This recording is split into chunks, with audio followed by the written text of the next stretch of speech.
Саламатсыздарма, менің аты-жөнім Төлеберген Расул, 7-А сынып оқушысымын. Мен сіздерге бәйтеректің макетін жасап көрсетемін. Макетті осы суретке қарап жасаймыз.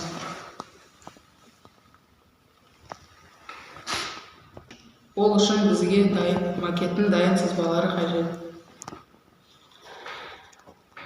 Ол үшін бізге ПВХ материалы және осы құралдар қажет. Енді дайын сызбаны ПВХ-ға сызамыз. Келесі мына сызбаны сызамыз. Келесі кішкентай шеңберді сызамыз. Сызба дайын, сызбаны қиып аламыз.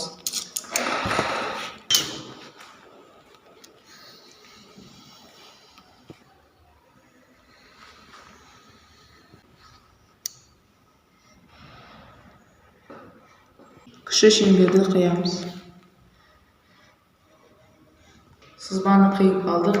Қанаттары 8 дана, астыңғы үстіңгі бөліктер бір-бірден. Енді бәйтеректі тұрғызу үшін жылтырмен қапталған пластик трубасы және шар қажет.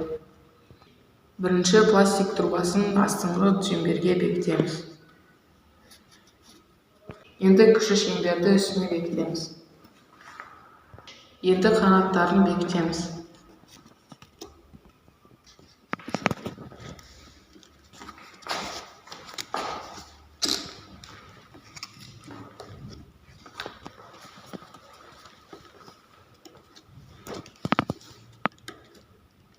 Енді үстіңгі шеңберді бекітеміз. Енді шарды бекітеміз. Міне осындай бәйтерек макеті дайын болды. Назарларыңызға рахмет.